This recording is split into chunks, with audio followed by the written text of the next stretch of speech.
으로 만들며 상위에 진설병을 두어 항상 내 앞에 있게 할지니라. 아멘.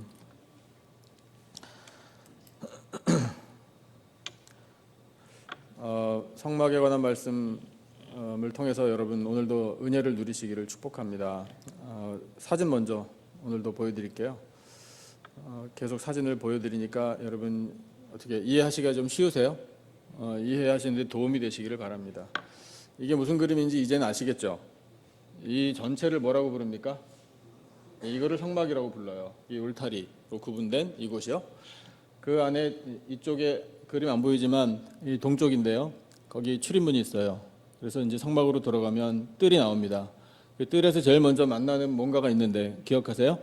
번제단을 만나요. 역시 훌륭하세요. 자, 번제단 다음에 역시 안 보이지만 뭔가 또 있어요. 손 씻는 물두멍이 있어요.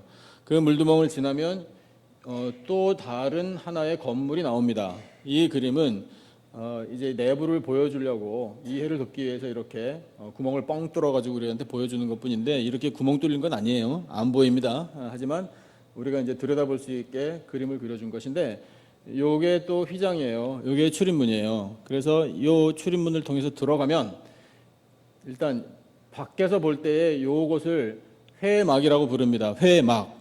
The tent of meeting. 하나님께서 사람을 만나주시는 회막. 그런데 그 안에 들어가면은 여기 먼저 만나는 방이 있어요. 여기를 뭐라고 부르냐면 성소라고 불러요.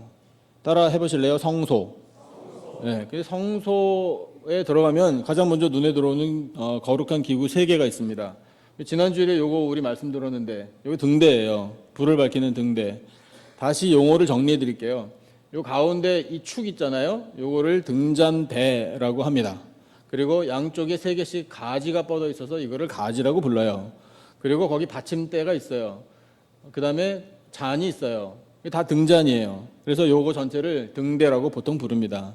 그래서 불을 밝히는 등대를 우리가 지난주에 말씀을 들었고 오늘은 요 오른쪽에 있는 요거예요. 요거 상이에요. 테이블.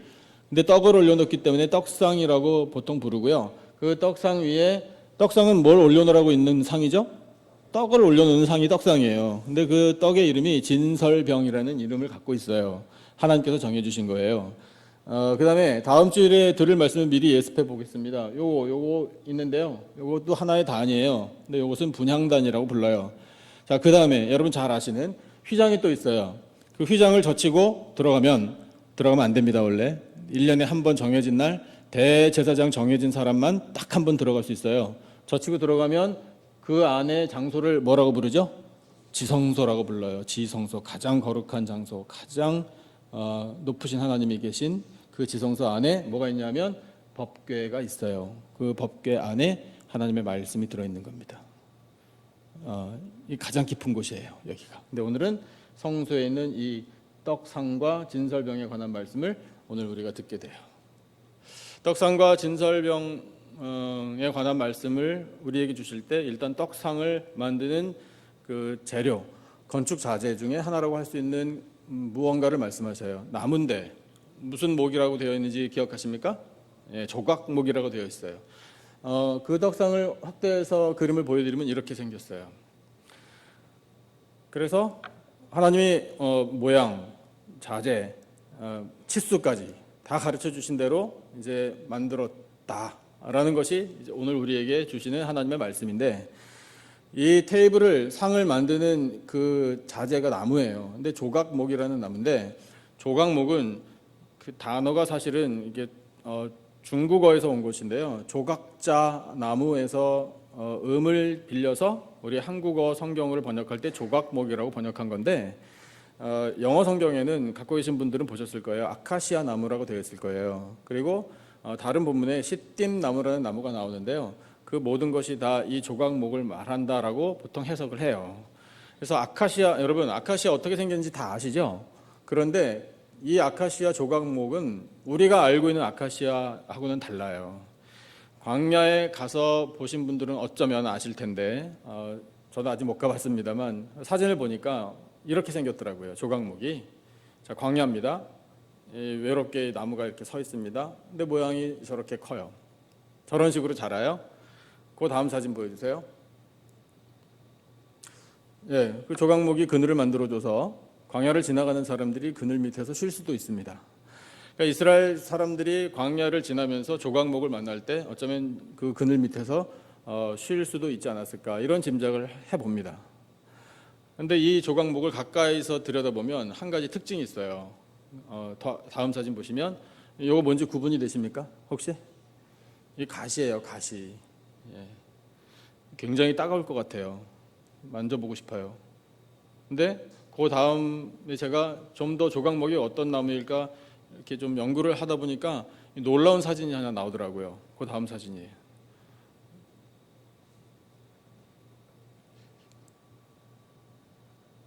조금 놀라시는 표정이네. 예. 저기 나무 옆에 있는 동물이 무슨 동물인지 보이시죠? 낙타인 것 같아요. 제가 봐도. 낙타님께서 지금 뭘 잡수고 계시나요? 조각목을 잘 씹어 드시고 계시는 것 같아요. 좀 전에 사진 보셨잖아요. 뭐가 많아요?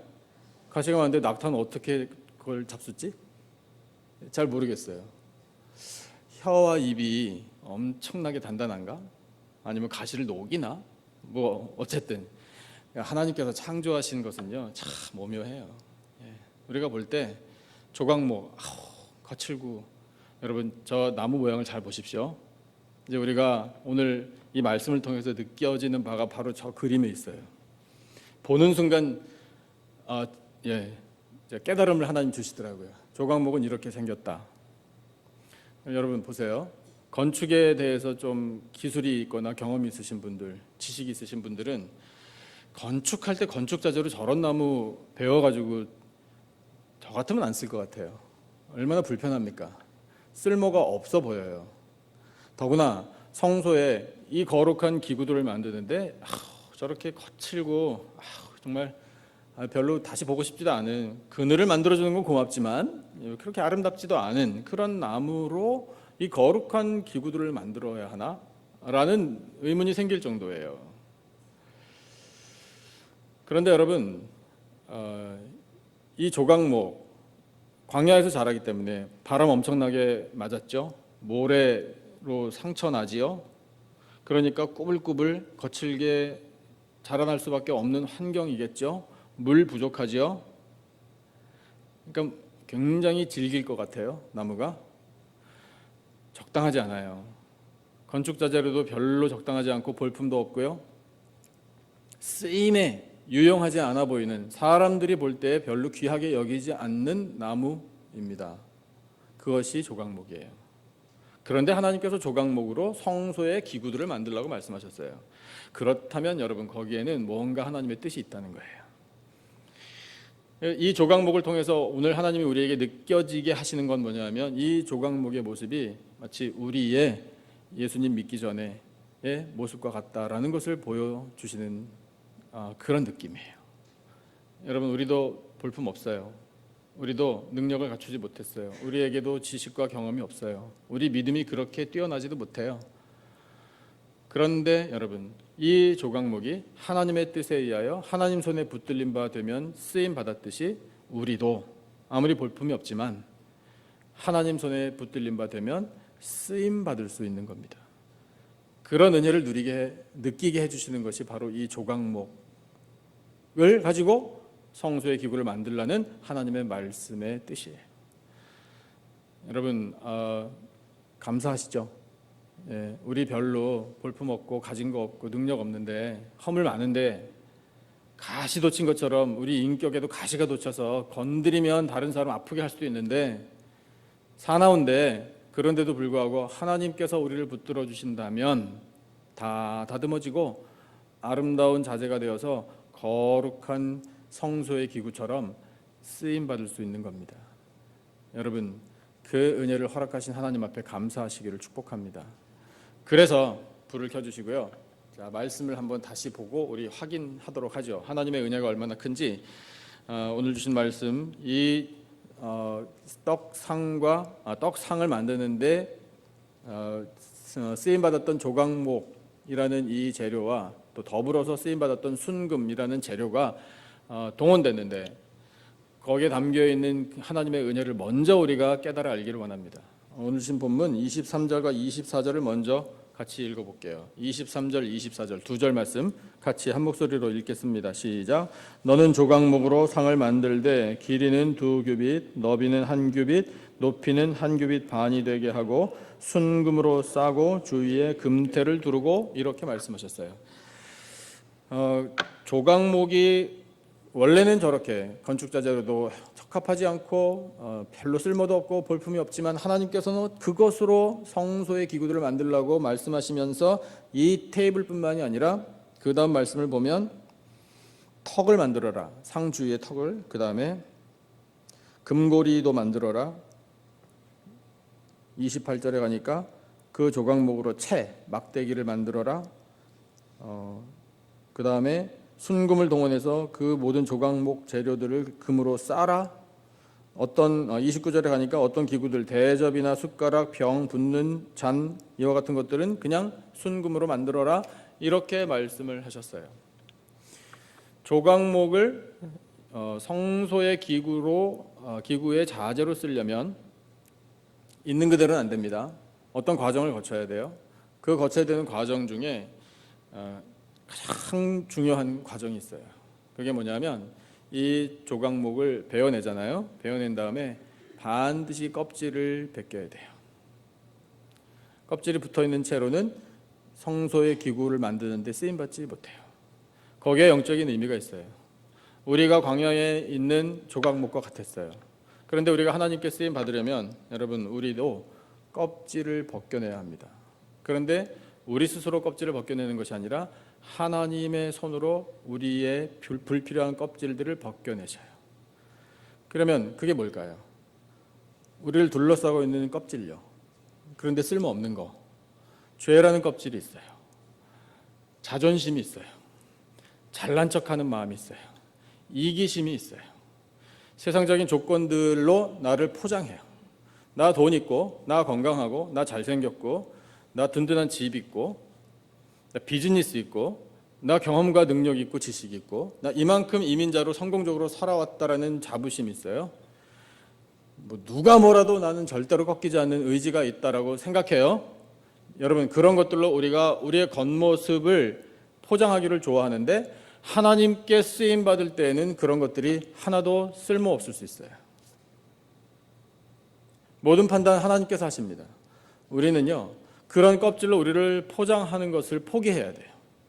그걸 하나님께서 벗겨내시거든요. 벗겨내실 때에 아파요. 속이 상합니다.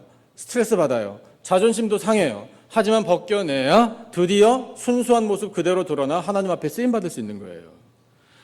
그러니까 여러분 하나님께서 우리에게 불필요하다고 판단하셔서 벗겨내시고자 하는 모든 껍질들을 그냥 벗겨내시고 포기하시기를 바랍니다. 그게 은혜로 들어가는 방법이에요.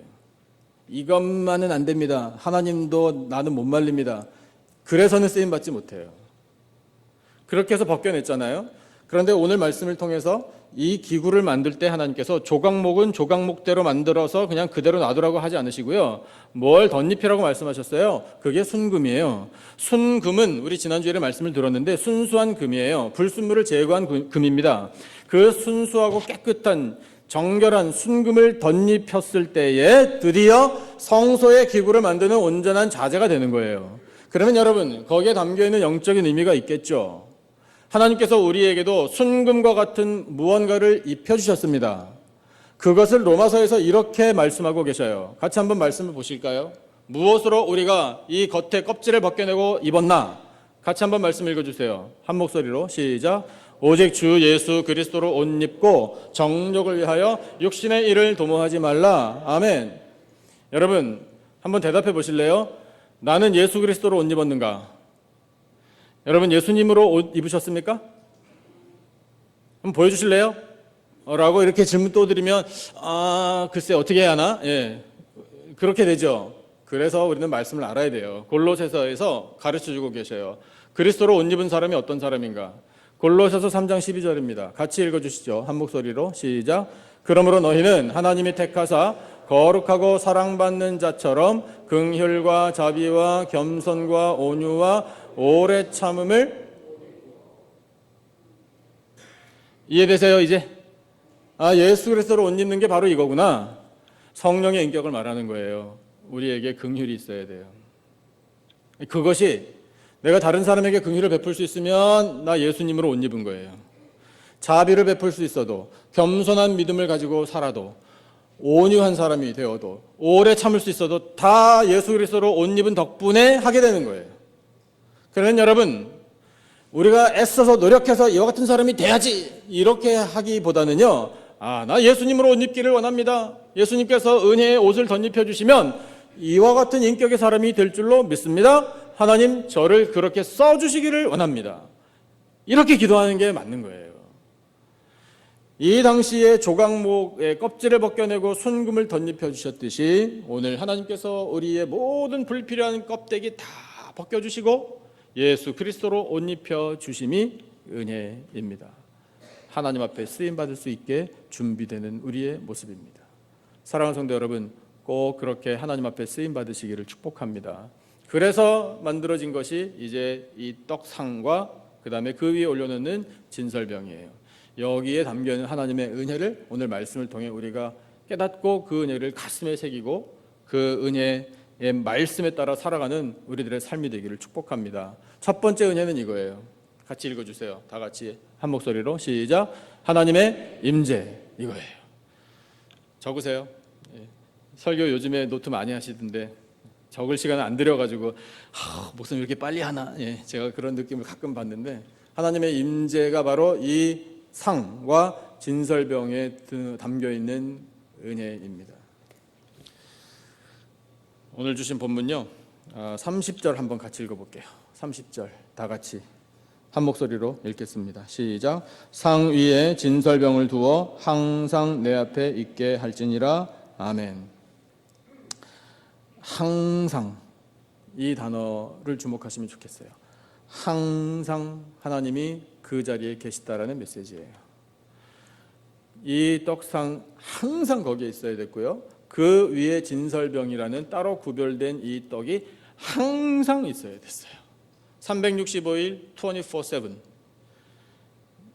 휴일이 없어요. 상 위에서 진설병이 사라지는 순간이 없어요. 항상 하나님께서 나 여기 있다라고 말씀하시는 거예요. 그것이 이스라엘 백성들에게 은혜요, 능력이요, 보호하심이에요. 하나님께서 함께 계시지 않으면 이스라엘 백성들은 광야에서 어찌할 바를 몰랐을 거예요. 하지만 하나님께서 함께 계신 덕분에 여기까지 온 거예요. 애굽에서 400년 이상 오랜 기간 있으면서 처음에는 좋았지만 나중에는 노예 생활했잖아요. 그때에도 하나님께서는 이스라엘 백성들과 함께 계셨다라는 말씀을 하고 계시는 거예요. 광야에서 고생합니다. 방향 모릅니다. 어떻게 살아가야 할지를 모르겠습니다. 그때도 하나님은 항상 함께 계심을 말씀하시는 거예요. 그 은혜가 동일하게 오늘 우리에게도 있습니다. 여러분, 우리 예수님 믿는 사람들이에요. 맞죠? 예수님 믿으십니까? 제가 작은 목소리로 대답하면 여러분 아멘도 작게, 예수님 믿습니까? 이러면은 아멘 이러시죠. 그죠? 자, 오케이, 좋은데요. 여러분, 정말로 예수님 믿으시죠? 그러면 예수님이 나와 늘 함께 계십니까? 예수님 까차 깜빡 이런 거 없어요? 없어요. 아차 깜빡은 누가 해요? 내가 해, 내가. 내 믿음이 문제예요. 내 믿음이 부족해서 하나님 나 버리셨나? 예수님 나하고 같이 안 계시나? 내 얘기 듣고는 계시나? 살아계시나 한 건가? 하나님 나 안 사랑하는 것 같다. 나에게 능력을 주지 않는다. 내가 아무리 기대도 하나님 들은 척도 안 하시는 것 같다. 이런 우리의 믿음의 부족함이 문제지, 여러분 예수님은 우리와 함께 계셨다가 아니면 저기 멀리 따로 떨어져 계셨다가 이런 분이 아니란 말입니다. 여러분, 예수님의 또 다른 이름 천사가 우리에게 가르쳐줬잖아요. 임마누엘이라고요. 임마누엘의 뜻이 뭐예요? 하나님이 우리와 함께 계시다. 언제? 항상. 예수님 믿으면 하나님 우리와 항상 함께 계시는 거예요. 함께 계신 덕분에 오늘 우리가 여기까지 왔지 않습니까? 우리 늘 고백해야 돼요. 지금까지 지내온 것이 뭐라고요? 주의 크신 은혜라고요. 그 은혜 없이 우리가 어떻게 서요? 항상 함께 하신 예수님 덕분에 오늘 우리가 이렇게 이 아름다운 예배의 자리에 나와 하나님 앞에 예배를 드리고 있음이 너무나 감사한 거예요. 찬양 가운데 이런 찬양이 있어요. 오 신실하신 주라는 찬양인데요, 가사가 이렇게 시작돼요. 하나님 한 번도 나를 실망시킨 적이 없으시대요. 하나님은 나를 떠나신 적이 없어요. 언제나 나를 지켜주셨다라는 고백이에요. 여러분 이 찬양 다 아시죠? 우리 1절만 함께 우리 영혼의 깊은 고백을 담아 이 찬양 하나님 앞에 올려드리겠습니다.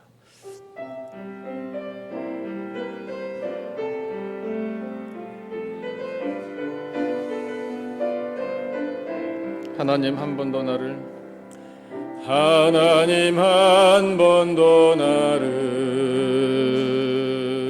실망시킨 적 없으시고 아멘. 언제나 공평과 은혜로 나를 지키셨네. 오 신실하신 주, 오 신실하신 주, 내 너를 떠나지도 않으리라. 내 너를 버리지도 않으리라. 약속하셨던 주님, 그 약속을 지키사 이후로도 영원토록 나를 지키시리라 확신하네.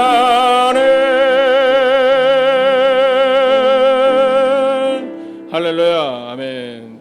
여러분 우리 예수님께서 우리를 영원토록 지켜주실 줄로 믿습니다. 그것이 바로 이 떡상 그 위에 놓여 있었던 진설병에 담겨있는 하나님의 은혜예요. 두 번째 은혜가 있습니다. 같이 한번 읽어주실래요? 한 목소리로 시작. 예수 그리스도께서 주시는 생명, 이거예요.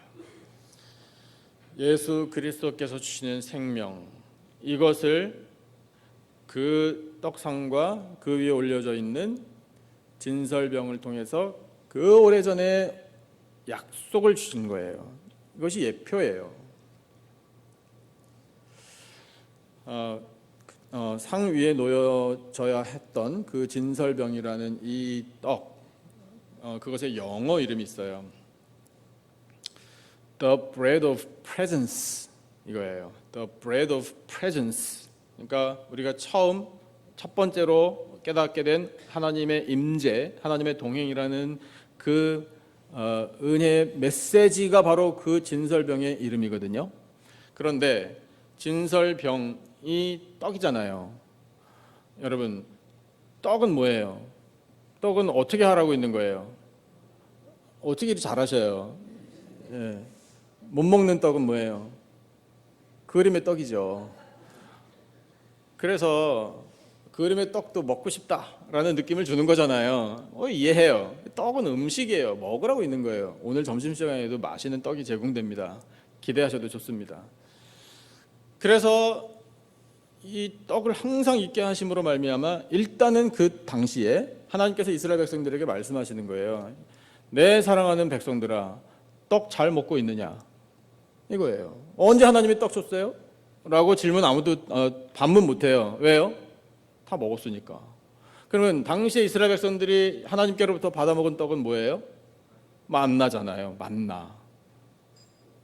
한국말로 그냥 그대로 발음을 하면 맛이다. 예. 원래 그 뜻은 아닙니다. 헷갈리지 마세요. 이것이 무엇이냐? 이게 바로 만나라는 단어의 뜻인데 한국말 번역이 참 이렇게 정감이 있어요. 그래서 여러분, 하늘에서 떨어진 하늘 양식으로 이스라엘 백성들이 광야에서 생존할 수 있었습니다. 못 먹으면 어떻게 되죠? 죽는 거잖아요. 그러니까 하나님께서 살려주신 거예요.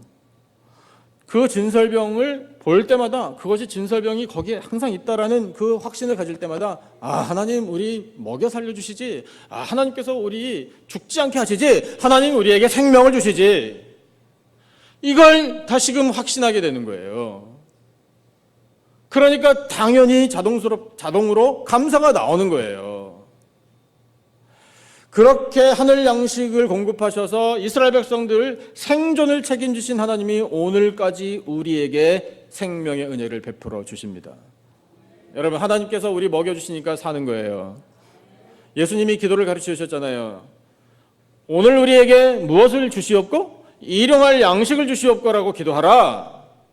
여러분, 물론 우리 주변에는 다음 끼니 걱정하는 가난한 사람들, 배고픈 사람들 많이 있습니다. 전 세계에 정말 많이 있어요. 그런데 여러분, 참 죄송하게도 그냥 우리의 현실만 놓고 보면은요, 우리는 다음 끼니 뭘 먹을까 메뉴를 걱정하는 사람들이지, 그 다음에 어떻게 하면 12시간 간헐적 단식을 통해서 내 몸매를 유지할까, 어떻게 하면 덜 먹나, 덜 먹으면서도 어떻게 건강을 유지하나, 이게 우리의 고민이지, 다음 끼니 먹을 거 없어가지고 내 새끼들은 뭘 먹이나, 이런 것을 정말 눈물을 삼키면서 고민하는 사람은 없다라는 사실이 감사해요. 감사하지 않으셔요? 우리 어르신들 보릿고개 겪으셨잖아요. 저는 보릿고개 뭔지 몰라요. 보리삭을 뜯어가지고 그걸 이렇게 하면서 아이고 따고 이러면서 이 줄인 배를 움켜쥐고 대신에 물로 그냥 그 배를 채웠던 그걸 전 몰라요. 무슨 말인지 모르겠어요. 배고파 본 적이 없으니까 죄송해요. 그런데 그 경험이 있으신 분들은 배고픔의 서러움을 아시잖아요. 완전히 다른 세상 살아요. 우리가 배고픔이 걱정이 아니라 배부른 게 걱정이라고요. 어떻게 이 부른 배를 꺼뜨리고 자나, 어떻게 이 베들레헴 이 늘어진 배를 어떻게 줄이나. 세상의 고민이 달라져도 이렇게 달라졌어요. 여러분, 감사하지 않으세요? 다이어트 가지고 고민하시고 정말 투쟁을 하시는 여러분, 승리하시기를 축복합니다. 그런데 여러분, 하나님께서 우리에게 일용할 양식을 공급해 주시니까 산다라는 이 믿음은 변치 말아야 돼요. 하나님이 먹여주시니까 사는 겁니다. 맞습니까? 그런데 그것을 예수 그리스도를 통해 우리에게 가르쳐주고 계셔요. 요한복음 6장 내용이 긴데 여러분 다 잘 아시는 말씀이에요. 이 말씀을 하시기 전에 어떤 일이 있었는지 조금 알려드릴게요. 예수님께서요, 갈릴리 이렇게 호수가 있으면 저 북쪽에, 우리가 그냥 위에서 본다고 생각하십시다. 서쪽에서 배를 타고요, 갈릴리 호수를 동쪽으로 건너가셨어요. 이쪽에는 가버나움이라는 작은 마을이 있고 이쪽에는 벳세다라는 곳이 있어요. 근데 그 벳세다로 가셨어요. 갔는데 사람들이 다 따라서 이 호수를 건너왔어요. 왜 건너왔나? 요 건너가시기 전에 여기서 한 일 때문에 그래요. 뭘 하셨나? 병자들을 고쳐주셨어요. 그러니까 여러분 생각해 보세요. 병자들이 예수님을 찾는 마음 아시죠? 나 예수님만 만나면 이 병 고칠 수 있다. 이 병을 고치느냐, 정말 죽느냐 사느냐 갈림길에 놓여 있는 사람들의 절박함, 그것 때문에 예수님을 찾아온 거잖아요. 그래서 찾아갔어요. 그래서 예수님께 나갔단 말입니다. 예수님께서 은혜로 고쳐주시고 말씀도 전해주신단 말이에요. 그러다가 시간이 오래 지났어요. 저녁 때가 됐어요. 예수님의 마음이 그들을 불쌍하게 보셨어요. 아이고, 저들이 배가 고프지. 그 마음 때문에 예수님께서 그 벳세다 광야에서 베풀어 주신 기적이 뭡니까? 소위 오병이어의 기적이에요. 여러분, 예수님의 마음이요, 이 세상에서 육신의 생존을 위하여, 이 배고픔을 해결하기 위하여 공급해 주시는 이 떡, 실제로 먹을 수 있는 이것에 관해서 예수님께서 아주 중요하게 다루셨습니다. 그래서 공급해 주셨어요. 그 예수님의 은혜 덕분에 그때의 사람들은 다 받아 먹었습니다. 오병이어의 기적의 현장에 있었던 사람들이 얼마나 먹었게요? 적당히 먹었게요? 배불리 먹었게요? 배불리 먹었다라고 성경에 기록되어 있어요. 배불리 먹고 남겨. 여러분, 줄인 사람들입니다. 가난한 사람들이에요. 가난한 사람들이 그냥 편하게 얘기해서 배 터지게 실컷 먹고 남길 만큼 아주 풍족하게 해주시는 분이 예수님이셔요. 그 은혜로 오늘 우리가 먹고 사는 거예요. 똑같아요. 그래서 오병이어의 기적을 사람들이 체험했습니다. 예수님 다시 이쪽으로 건너오셨어요. 가버나움으로. 딱 건너오시니까 사람들이 어떻게 해요? 또 우르르 예수님 따라왔어요. 많이 따라왔어요. 제자들이 예수님하고 이제 대화를 하잖아요. 예수님께서 말씀하셨어요. 저들이 나를 따르는 이유가 있다. 뭐 때문에? 뭘 먹으려고? 떡! 또 주시겠지, 따라가면. 그것 때문에 왔다. 이것 때문에 하신 말씀이 바로 이 말씀이에요. 요한복음 6장 35절요. 자, 같이 한번 읽어보겠습니다. 한 목소리로 시작.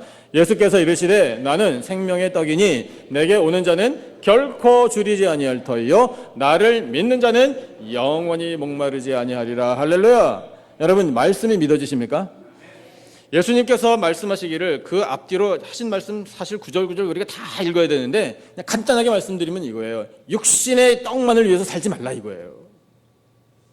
내가 배고픈 사람들 그냥 배불리 배 터져라고 먹여주기만 하는 그런 일을 하려고 온 게 아니다. 이걸 말씀하신 거예요. 너희들이 진정으로 받아 먹어야 할 양식이 있느니라. 그것은 바로 하늘 양식, 나 예수 그리스도라는 이 양식이다. 이 영원한 생명의 떡. 그래서 예수님께서 뭐라고 말씀하셨냐면 내 살을 먹고 내 피를 받아 마셔야 한다. 이렇게 말씀하셨어요. 그것 때문에 많은 그리스도인들이 잡혀갔습니다. 식인종 집단이냐라고요. 그러면 여러분 그 말씀을 하셨을 때 같이 있었던 제자들도 예수님께 질문을 드렸어요. 선생님 그게 무슨 말씀입니까? 선생님의 살을 먹고 선생님의 피를 받아 마시라니요? 무슨 말씀인지 모르겠습니다. 저희들은 당연히 모르죠. 우리도 헷갈려요. 그런데 헷갈릴 일이 하나도 없어요. 다시 말씀 띄워주셔요. 예수님께서 하신 그 한 단어 이게 답이에요. 그것이 예수님을 받아 먹고 마시는 거거든요. 그게 뭐냐 하면 나를 저 밑에 나를 뭐 하는 자는? 이거예요. 믿는 거 이것이 바로 예수님을 받아 먹는 거예요. 그러니까 여러분 다시 질문 드립니다. 예수님 믿으셔요? 그러면 예수님을 이미 받아 먹은 거예요. 예수님이 하시는 말씀을 받아 먹고 예수님이 주시는 구원의 은혜를 받아 먹고 예수님이 선포하시는 죄사함의 은혜를 받아 먹고 예수님이 베풀으시는 사랑을 받아 먹고 예수님께서 나를 따르라 명령하신 그 명령도 받아 먹고 예수님의 인격도 받아 먹고 예수님께서 어쨌든 보여주시고 들려주시고 우리에게 남겨주신 모든 것은 하나로도 떨어뜨리지 않고 다 받겠습니다. 그냥 예수님을 내 안에 모시고 살기를 원합니다. 그런 결단, 여러분 이것이 바로 예수님을 받아 먹는 거예요. 그러면 우리는 생명의 떡을 얻게 되는 것입니다. 생명의 떡을 먹은 사람은 결코 줄이지 않는 영원한 양식, 영원한 생명을 얻게 되는 거예요. 여러분 우리가 예수님을 믿음으로 말미암아 영생을 얻게 하여 주시는 그 은혜 앞에 감사 찬양하시기를 축복합니다. 이것이 그 옛날에 성소 안에 떡상 만들어라 그 위에 진설병을 두어라 라고 말씀하신 하나님의 은혜입니다. 세 번째, 하나님께서 우리에게 베풀어 주신 은혜에 있는데 그 은혜는 사명이기도 해요. 자, 하나님이 기대하시는 거예요. 같이 읽어주세요. 한 목소리로 시작. 우리의 헌신 이거예요. 주신 본문요 30절 우리가 읽었는데 다시 한번 30절만 한 목소리로 읽어보겠습니다. 30절 다 같이 한 목소리로 시작. 상 위에 진설병을 두어 항상 내 앞에 있게 할지니라. 아멘. 항상 있게. 하나님께서 항상 우리와 함께 계시다라는 임재의 상징이라고 말씀드렸잖아요. 하나님만 거기 계셔서는 안 돼요. 제사장들도 항상 있어야 돼요. 그게 헌신이에요. 이스라엘 백성들도 그 성막 울타리 주변으로 하나님께서 정해주신 위치에 따라 모든 지파들이 정해진 자리에 항상 있어야 됐어요. 하나님께서 늘 함께 계신 것처럼 우리도 하나님과 늘 함께 있어야 하는 겁니다. 그게 헌신이에요. 사랑하는 성도 여러분, 예수님과 늘 항상 영원토록 함께 있으시기를 축복합니다. 떠나면 안 돼요. 단순해요. 여러분, 예수님 떠나면 어떻게 돼요? 그러면 예수님과 함께 있으면 어떻게 돼요? 너무 간단하죠? 너무 명쾌하죠? 다시 말씀드릴게요. 저하고 같이 말씀하시죠. 예수님 떠나면 죽습니다. 여러분의 언어로 말씀하셔요. 예수님 떠나면 죽습니다. 예수님과 함께하면 삽니다. 믿어지십니까? 여러분 살고 싶으시죠? 그럼 방법은 뭐예요? 예수님과 함께 있는 거네요. 어려울 거 하나도 없네요. 그죠? 근데 그게 헌신이라고요. 이 제사장들이 진설병을 365일 항상 그 위에 올려놓도록 일을 해야 했어요. 떡을 만들어야지 놓을 거 아니에요. 매 안식일마다 바꿔서 올려놨어요. 그 하나님의 명령이에요. 그림 준비해 온 거 조금만 보여드릴게요. 제사장이 저렇게 항상 살펴야 됐어요. 헌신이죠. 그 다음에 다음 사진 보면 떡을 만드느라고 제사장들이 수고를 또 해요. 고운 가루로 누룩을 넣지 말고 이 진설병을 만들어라. 하나님께서 명령하셨어요. 만들어야 될 거 아니에요. 반죽해야 되잖아요. 빻아야죠. 반죽해야죠. 구워야죠. 잘 구워야죠. 따로 구별하는 거니까. 예, 그러니까 다 헌신이에요. 일이란 말입니다. 그 다음에 안식일마다 바꿔야죠. 자, 그래서 바꿔서 그 진설병이 항상 그 자리에 있도록 지켜야 돼요.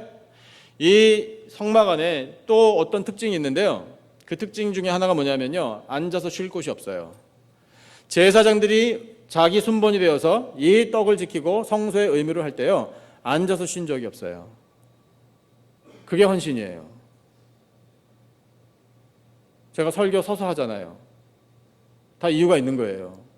앉아서 할 수도 있어요. 제가 앉아가지고 설교하면 여러분 어떻게 하실 거예요? 대신에 여러분이 쓰실래요? 뭐 그렇진 않죠.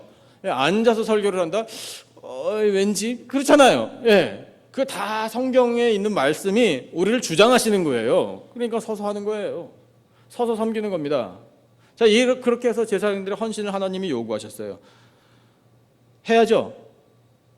자, 그러면 여러분, 그 당시에 이 진설병, 이 떡상에 하나님께서 헌신하라 말씀을 하신 것처럼 오늘 우리에게도 헌신을 기대하고 계시거든요. 우리가 헌신을 해야 될 이유가 있어요. 누구 때문에 헌신해야 하나? 예수님 때문에 헌신해야 돼요. 왜 그러냐면요, 여러분, 헌신의 가장 완전하고 영원한 모범이 바로 예수님이시기 때문에 그래요. 예수님의 헌신이 어디서 나타났나요? 십자가에서 나타난 거예요. 여러분, 예수님께서 십자가에 달려 돌아가신 것이야말로 헌신 중의 헌신이에요. 빌립보서 말씀을 통해 우리가 그것을 가슴에 새겨야 돼요. 자, 빌립보서 2장 6절부터 8절 잘 하시는 말씀인데 다시 한번 가슴에 새기겠습니다. 예수님의 헌신이 얼마나 깊으며 얼마나 큰지를 우리 다시 한번 새겨야 돼요. 자, 6절부터 8절까지 읽겠습니다. 시작. 그는 근본 하나님의 본체시나 하나님과 동등됨을 취할 것으로 여기지 아니하시고 오히려 자기를 비워 종의 형체를 가지사 사람들과 같이 되셨고 사람의 모양으로 나타나사 자기를 낮추시고 죽기까지 복종하셨으니 곧 십자가에 죽으심이라. 어떻게 되시기까지요?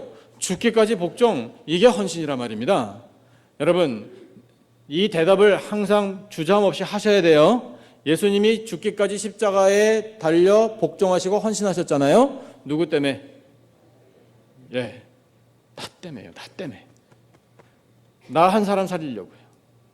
물론 한 사람만을 위한 건 아니죠. 모든 사람을 위한 것이죠. 모든 죄인들을 위한 거예요. 그런데 그 은혜가 오늘 나에게 왔다고요. 내가 은혜를 받아야죠. 내가 구원을 받고요. 내가 죄사함 받아야지. 내가 예수님의 보혈, 예수님의 희생 덕분에, 예수님의 헌신 덕분에 내가 생명을 누려야죠. 예수님의 헌신의 목적은 나예요. 믿음으로 고백하시기를 축복합니다. 그렇게 헌신하신 예수님의 마음을 히브리서가 이렇게 표현하고 있어요. 뭐라고 표현하고 있는가 하면 이거 예수님의 심정의 표현이에요. 같이 읽겠습니다. 다 같이 한 목소리로 시작. 염소와 송아지의 피로 하지 아니하고 오직 자기의 피로 영원한 속죄를 이루사. 어떻게 들어가셨다고요? 단번에 성소에 들어가셨어요. 단번에 십자가 지신 거예요. 이 단번에라는 단어가 무엇을 의미하는가? 주저함이 없었다 이거예요.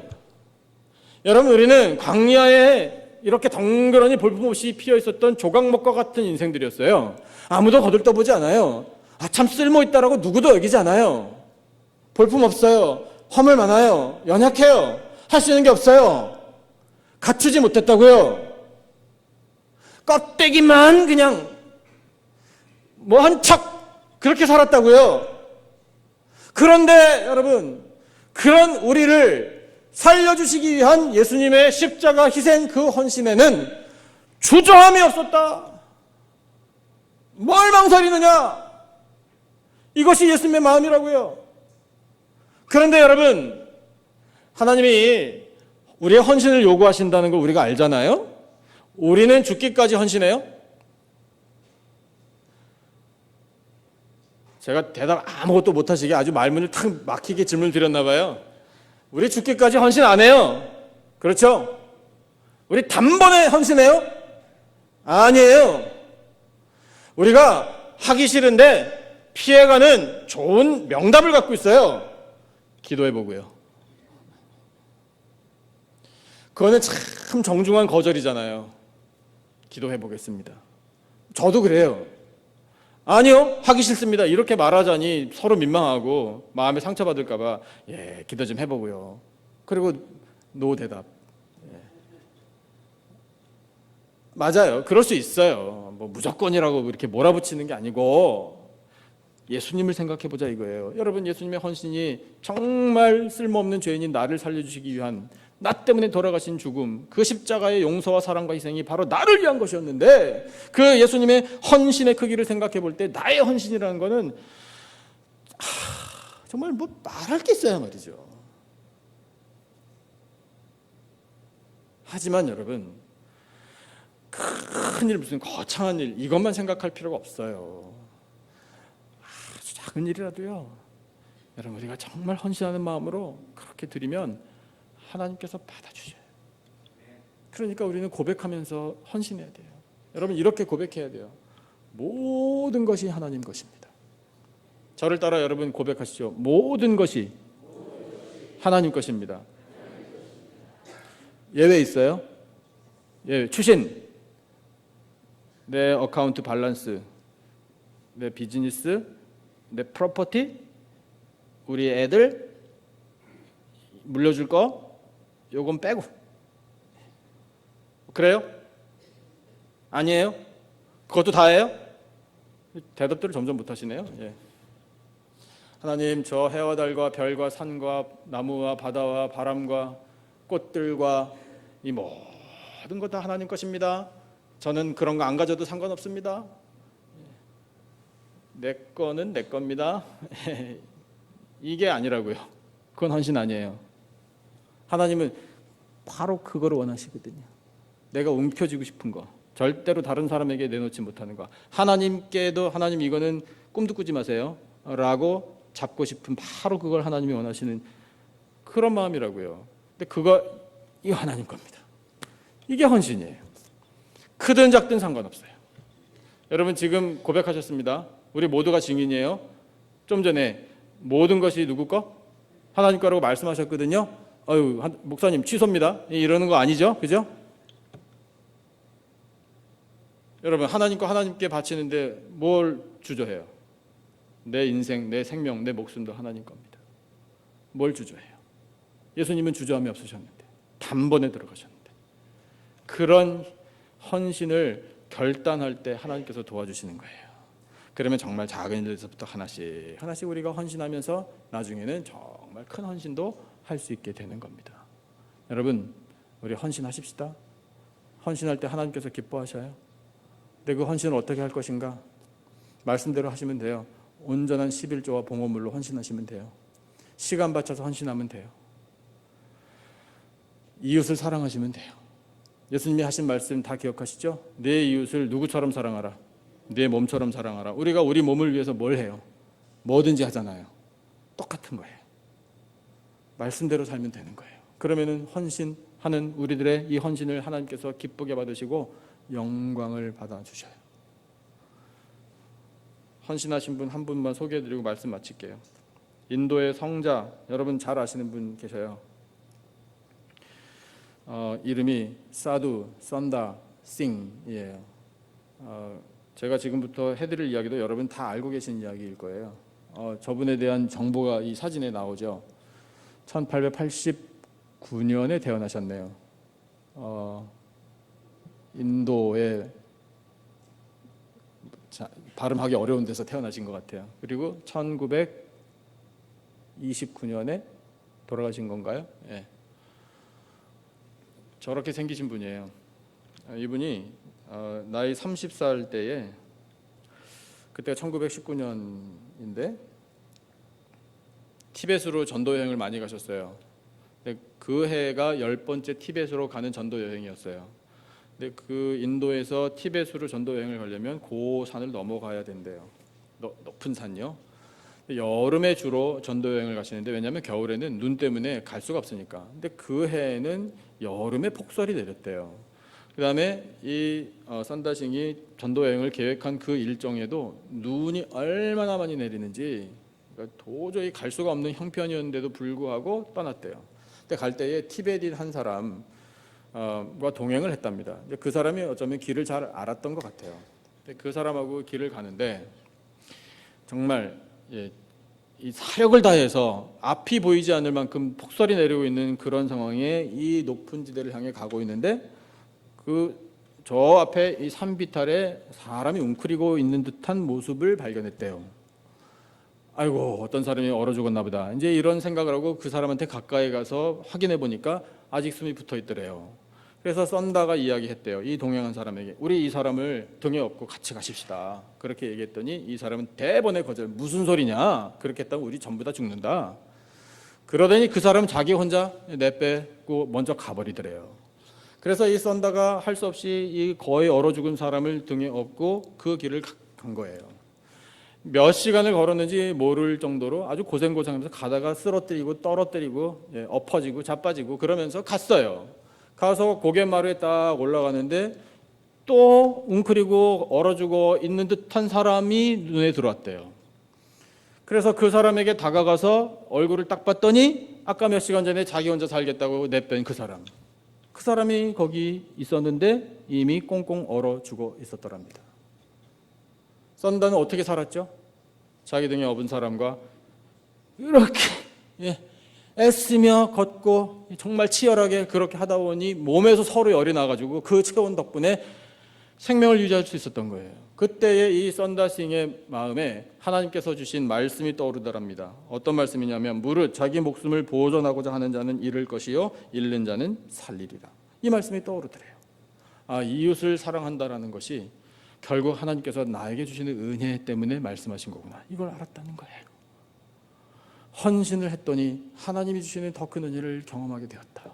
이것이 썬다싱의 고백이에요. 이 사진에 글귀가 있는데요. 그 글을 그냥 쉽게 직역해서 읽어드릴게요. 뭐라고 썬다싱이 자기 저서에 이렇게 썼냐면 예수 그리스도를 위하여 죽는 것은 쉽다. 오히려 예수 그리스도를 위하여 사는 것이 어렵다. 왜냐하면 죽는 것은 단지 한두 시간밖에 걸리지 않지만 예수 그리스도를 위하여 산다는 것은 날마다 죽는 것을 의미하기 때문이다. 이렇게 기록했어요. 여러분, 이웃을 사랑하라는 예수님의 말씀은요, 우리에게 주실 더 큰 은혜예요. 우리 이웃 사랑하십시다. 우리 말로는 늘 그렇게 이야기하고 기도할 때도 그렇게 하잖아요. 주여, 지난 한 주간 이웃을 사랑하지 못하고 저 자신만을 위해서 살았습니다. 우리 그렇게 자주 기도하고 고백하잖아요. 여러분, 그것이 우리 입에 발린 말이 되지 않도록 정말 작은 거라도 우리 이웃을 사랑하면서 그렇게 헌신하기를 하나님께서 원하고 계셔요. 떡상과 진설병이요, 공동체에게 주신 거잖아요. 이스라엘 공동체 전체가 살 수 있는 은혜를 그 한 가지를 통해서도 하나님은 말씀하고 계셨어요. 오늘 우리에게도 예수 그리스도를 통하여 말씀하고 계십니다. 우리가 헌신할 때 우리 교회가 살게 될 줄로 믿습니다. 떡상과 진설병을 만드신 하나님, 그것을 두게 하신 하나님, 하나님의 임재, 하나님께서 늘 함께 계시다라는 말씀을 우리에게 들려주고 계십니다. 하나님이 베풀어 주신, 공급해 주신 생명, 예수 그리스도를 통하여 우리에게 주시는 영원한 생명, 오늘 우리에게 확신하게 해 주십니다. 우리의 헌신을 하나님께서 기대하고 계십니다. 제사장들의 헌신, 백성들의 헌신, 똑같이 오늘 이 시대를 살아가는 예수님의 제자들의 헌신을 하나님께서 기대하고 계십니다. 우리가 헌신할 때, 서로를 사랑할 때 하나님이 주시는 더 큰 은혜를 받아 누리게 될 줄로 믿습니다. 우리 말씀대로 살아 영광 올려드리고 풍성한 은혜 누리며 감사하며 기뻐하며 살아가는 복된 인생들이 다 되시기를 예수님의 이름으로 축원합니다. 기도하겠습니다. 하나님, 감사합니다. 저희들에게 그 옛날 떡상과 진설병에 관한 말씀을 듣게 하여 주시고, 바로 그것이 하나님의 임재이며 하나님이 주시는 생명이며 하나님께서 기대하시는 우리의 헌신임을 깨우쳐 주시니 감사합니다. 아버지, 예수 그리스도를 믿는 저희들 임마누엘의 은혜를 누리며 감사하며 예수님이 주시는 영원한 생명으로 인하여 또한 감사하며 우리를 위하여 아낌없이 주저함 없이 헌신하신 예수님의 그 모범을 따라 헌신하며 살아가기를 원합니다. 결단하오니 주여 도와주시고 하나님의 말씀대로 살아 영광 올려드리며 믿음으로 승리하게 하여 주시옵소서. 귀한 말씀 들려주심을 감사하오며 예수님의 이름으로 기도드리옵나이다. 아멘.